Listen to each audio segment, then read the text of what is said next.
Hello, I'm the Nostalgia Critic. I remember it so you don't have to. And I'm still continuing the month of Nostalgia Week!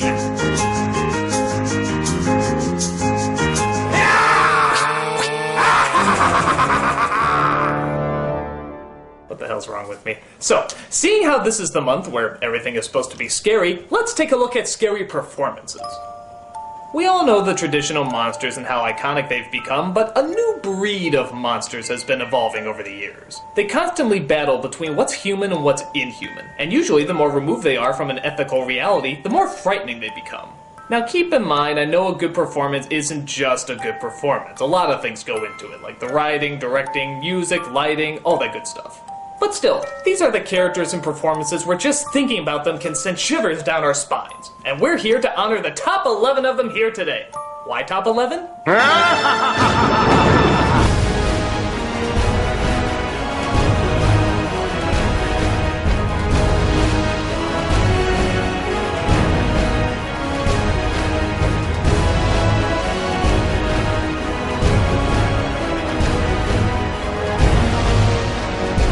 Number 11. Bill Sikes from Oliver.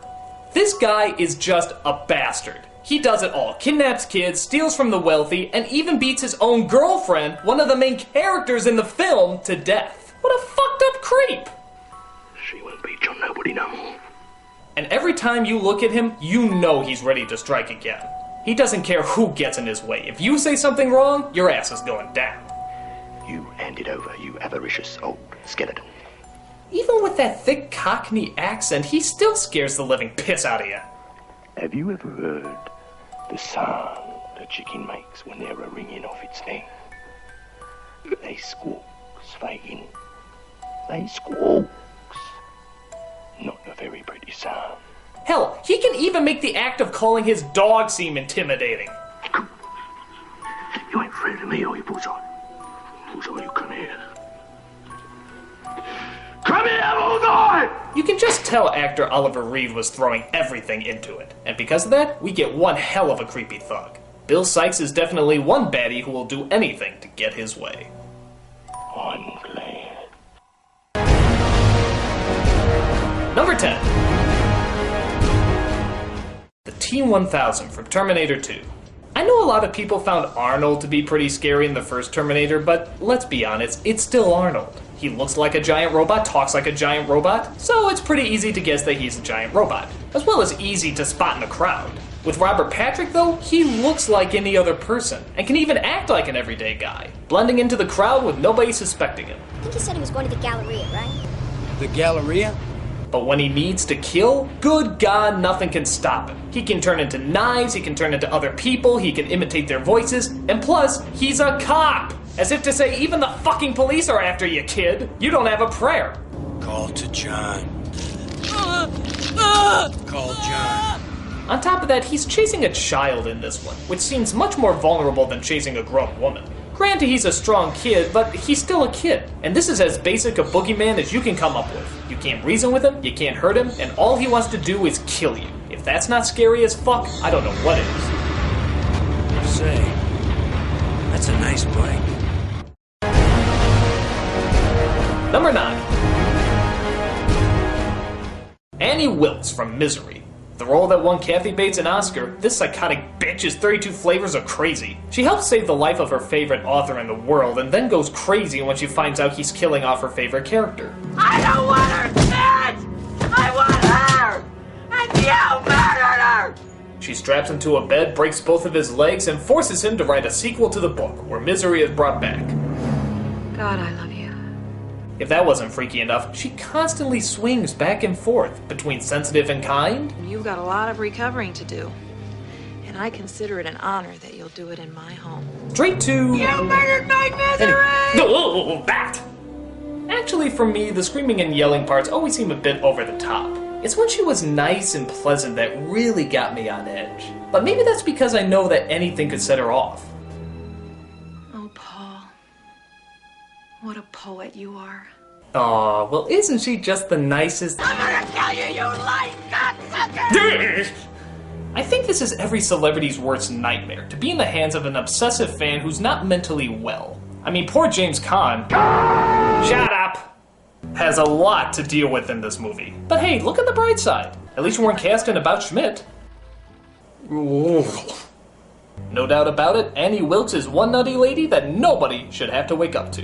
He didn't get out of the cock-a-doodle car! Number 8. Hannibal Lecter. Now, I'm just going to be very honest about this. I never really found Hannibal Lecter in Silence of the Lambs that scary. I actually thought Buffalo Bill was a lot scarier because he actually seemed like a real-life serial killer. For me, Hannibal Lecter was more like a James Bond villain. He had all the poetic lines, keeping his head down with an evil smile. All I was missing was a cat for him to stroke. I wouldn't really mind, except that the rest of the movie is so bent on being brutally realistic, and for me, this kind of seems out of place. You fly back to school now, little Starling. Fly. Come on, that's pretty silly. Now granted, the first time you see him is pretty damn creepy. Just how he's standing in the middle of the room like he can smell her coming down the hallway, that's unsettling. But there's just a hamminess to this performance that always sort of rubbed me the wrong way. You're funny. So yeah, I've bashed him so much, you're probably wondering why the hell did I even put him on this list? Well, to be honest, I thought he was scary in Red Dragon. Yeah, I know he's like a bajillion years old and that's really distracting, but in this movie, I find him more scary because he actually wants to get Edward Norton and figures out ways from inside his cell to try and hurt him. That's freaky as hell. You can lock him up and he can still get you. In Silence of the Lambs, I knew he wasn't going to attack Jodie Foster. In fact, she even mentions it at some point. He won't come after me. Oh, really? He won't. I can't explain it. He would consider that rude. But in Red Dragon, he fucking hates this guy. And even behind a glass wall, he can still find a way to attack both him and his family. That's diabolical. It's like there's no way to stop him. A roof can fall on anybody. But not on Molly and Josh, I take it. They're safe now. No one will ever be safe around you, Will. I also like the fact that it's much more a challenge of wits. In Silence of the Lambs, Foster just sort of looks at Lecter's antics with frightened awe. In Red Dragon, Norton doesn't take any of that shit. Do you dream much, Will? Goodbye, Dr. Lecter. Give me the file, then. And I'll tell you what I think. This makes their relationship more interesting to me, and just builds up the tension between the two. It makes the hero more interesting and the villain more angry, which in turn makes him more threatening. Now I will say though, a lot of people argue that it's much more threatening when an evil person loves you as opposed to hates you. And to be honest, I can see how that would be pretty scary too. So in this category, I'm saying Hannibal Lecter from both The Silence of the Lambs and Red Dragon are on the list. And for those of you wondering why I didn't put Hannibal on there, Hannibal with the brain and the spoon. That was stupid. And anybody who likes it is stupid too. I know it's just my opinion, but I'm right. And a nice Chianti. Number 7. Alex from A Clockwork Orange. It's hard to believe that not only is this crazy teen supposed to only be in high school, but we're also supposed to, oddly enough, identify with him. After all, what's not identifiable about murder, rape, beatings, breaking and entering, and being a complete psychotic nutball? What does that great big horsey gape of a grin portend? The kid is a sadist, plain and simple. He's not in it for the money or any kind of physical reward, for the most part. He's in it because he simply loves to do wrong, and sees almost an artistic life to it all. Oh, bliss. Bliss and heaven. Oh, it was gorgeousness and gorgeosity made flesh. He's a savage beast, but he listens to Beethoven. He feeds on the innocent, but is still intelligent and well-spoken. We've seen some of our villains before, but what really separates him from other villains is two things. One is his age. The idea that a person this young would be doing so many terrible things is pretty disturbing.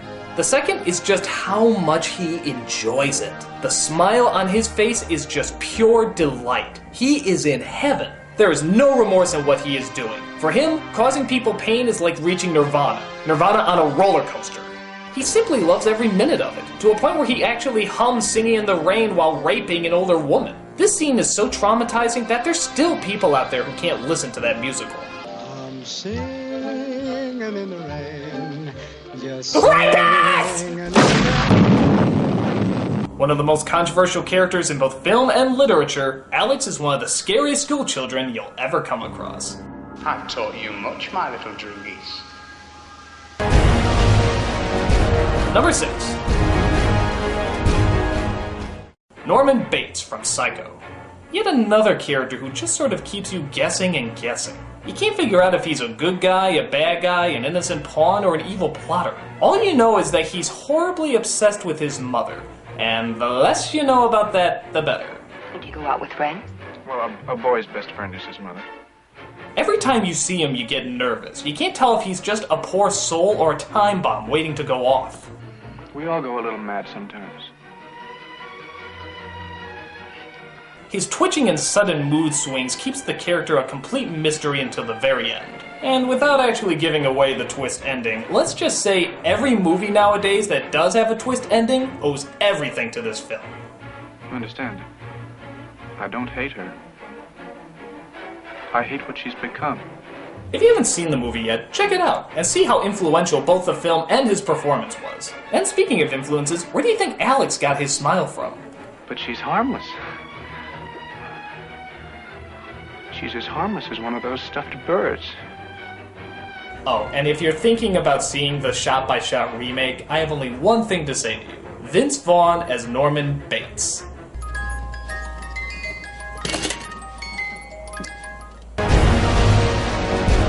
Number 5. The Gemini Killer from Exorcist 3. This film is sort of like the Planet of the Apes movies. If you can buy the absurdity of it all, it's actually a pretty damn good film. You just really gotta stretch your suspension of disbelief. And one of the things that makes it so effective is Brad Dourif and Jason Miller as the Gemini Killer. Sort of a long story, but after the death of Damien in the first Exorcist movie, another spirit known as the Gemini Killer sneaks in. Therefore, we sometimes see the person as Damien or as the killer, and both are pretty damn scary. Jason Miller does well switching personalities. There is suffering over there. They can be cruel. Who is they? Never mind. I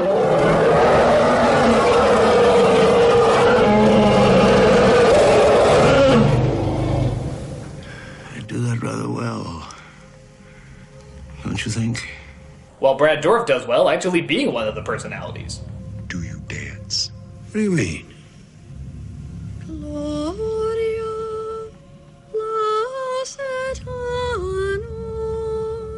Both range from gentle whispers to blood-curdling screams, never knowing what's going to come out of them.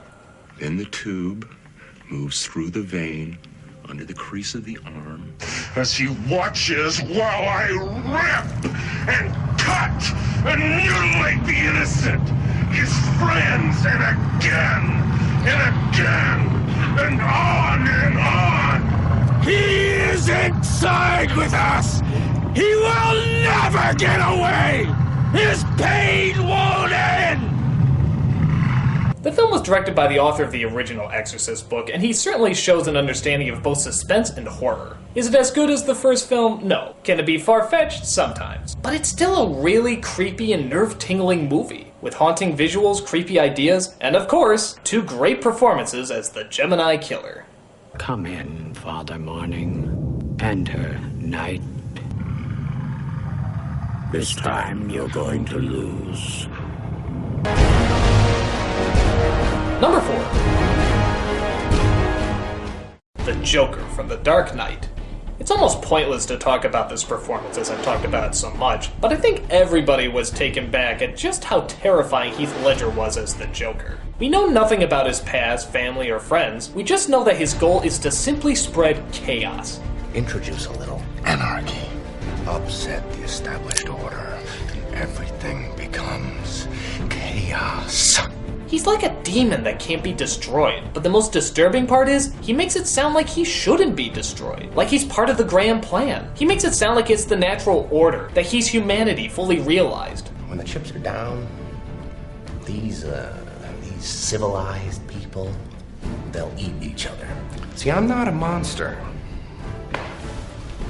I'm just ahead of the curve. We don't know if he was born that way or had to go through some sort of crazy series of events, but either way, he's bad news. Both Ledger and Nolan took what was primarily an old-school comic book villain and turned him into the embodiment of anarchy and chaos. But there's hints of a dark reality that lies in him too, and I think that's where the real fear comes from. I think we can all agree the scariest scene is the one that seemed the most realistic, as the shaky camera and the bad audio truly added to the grittiness of this murder scene.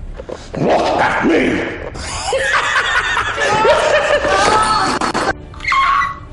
Combining the dark side of comics with the dark side of reality, the Joker is one evil clown we won't soon be forgetting. Why so serious?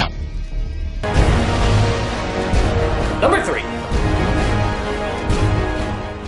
Anton from No Country for Old Men. It was actually pretty hard deciding who was creepier, Anton or the Joker. I decided to go with Anton for one main reason. Unlike the Joker who wants to be anarchy and misery, I think Anton feels he has to be anarchy and misery. Like there's no other choice. That's just another level of depression to add to this character. You don't have to do this. People always say the same thing. What do they say? They say, you don't have to do this. He doesn't really smile that much, so he's not fully enjoying what he's doing. It's like a strange fixation that if he doesn't do certain horrible things, the world will be thrown out of alignment. Much like the Joker, we don't know why he's come to this conclusion, but it's pretty obvious nobody's changing his mind. You just look at him and you think unpleasantness. How does he see the world where he feels he has to do these things? I won't tell you you can save yourself, because you can't. The whole movie itself is basically about the evolution of the dark criminal mind and how it's only getting worse, evolving to a point where not only can we not control it, but even more disturbing, we can't understand it. Anton is the perfect representation of that. Not feeling, never satisfied, doesn't know if he's doing the right thing or the wrong thing, but above all, doesn't care. Every word he says is beyond cryptic, as well as confusing. You got no cause to hurt me. No. But I gave my word. Your husband. That don't make sense. I mean, when has a coin toss ever been so fucking terrifying? I don't think so. A little bit. But this still takes the cake. Just call it. I didn't put nothing up. Yes, you did. You've been putting it up your whole life. You just didn't know it. I need to know what I stand to win. Everything. You stand to win everything. Call it. Everything has a meaning, but everything also means nothing. Total shit your pants philosophy. Don't put it in your pocket. It's your like a quarter. Or it'll get mixed in with the others and become just a coin. Which it is. Anton's that stranger you hope never to meet in the middle of nowhere. Who is this? You know who it is. Number 2. Reagan from The Exorcist. Considered to be the scariest movie of all time, The Exorcist all centers around a girl who's possessed by something not of this world. Is it the devil? Maybe. Is it one of his followers? Who knows? But one thing we can figure out is that Reagan is not alone. Where's Reagan? In here with us. On top of Linda Blair's fantastic performance, we also have the voice talent of Mercedes McCambridge, who has one of those creepy voices where you can't really tell if it's a man or a woman, which just makes it all the more surreal. How long are you planning to stay in Reagan? Until she rots and lies stinking in the earth. On top of that, the makeup, the lighting, and the overall direction makes the idea of a possessed girl seem surprisingly plausible. Your mother's in here with us, Gareth. Would you like to leave a message? I'll see that she gets it. You really feel like you're there as all this shit is going on, and so did a lot of other people apparently. Audience members went screaming out of the theaters when they first saw this film, and even today they continue to show it in theaters around Halloween. Why? Because it still gets a shock out of people. I'm Damien Counts. And I'm the devil. Now kindly undo these straps. This little demon brat was scary back then and is still scary now. She had everything: a spinning head, green vomit, telekinesis, voices she could imitate, shape-shifting. She had it all. And I guess she might have been a murderer too, but I don't know. Is the idea when Father Merrin is found dead that he died over a heart attack, or did Reagan kill him? If she killed him, how exactly did that work? Hey Father, look over there! Alright. Whatever happened, there's certainly no doubt that little Reagan definitely had more than one person in her head. And the #1 scariest performance is... from 2001: A Space Odyssey. Why? Because he's everything inspiring and terrifying about the evolution of man. He's the supreme computer, has artificial intelligence, and can come to logical conclusions on his own. I would recommend that we put the unit back in operation and let it fail. We can certainly afford to be out of communication for the short time it will take to replace it. But with that comes a thinking that only runs on logic, and when the computer sees the crew of the ship as a danger to the mission, he destroys them. No second thoughts, he just destroys them. During the past few weeks, I've wondered whether you might be having some second thoughts about the mission. There's no sympathy, no reasoning, just logic. Open the pod bay doors, Hal. I'm sorry, Dave. I'm afraid I can't do that. This mission is too important for me to allow you to jeopardize it. Everything he says, no matter how creepy, is always in that monotone voice. He's never happy, sad, or angry. It's not like a person where you can argue to their emotional side. With Hal, you know there's no emotional side. If he thinks you should go, you're gone. And he'll use everything that mankind has programmed into him to carry it out. Dave, this conversation can serve no purpose anymore. Goodbye. The other creepy thing is Hal knows about the human animal and does everything he can to trick them, like pretending he can't hear them in the space pod when he's secretly reading their lips. Or how about when he tries to play to Dave's emotional side by flat out lying to him? I know everything hasn't been quite right with me. I feel much better now. I really do. He'll do anything to complete the mission, and what makes him so scary is that we designed him that way. We have nobody to blame but us. In many ways, he's the ultimate accomplishment, but in others, he's the ultimate fuck-up. We can't blame him because we'd be blaming ourselves. And the sinister determination that Hal has is a direct representation of what we pride. Efficiency at any cost. It can only be attributable to human error. This sort of thing has cropped up before, and it has always been due to human error. Hal is scary because of his voice, his actions, and most of all where he came from. Us. He is a cautionary tale of not only where mankind could be going, but what we can, have, and will ultimately become. Daisy, Daisy, give me your answer too. And those are my top 11 scariest performances. And for those of you wondering why I didn't put Tim Curry from It on there, don't worry. Enlightenment will be coming next week.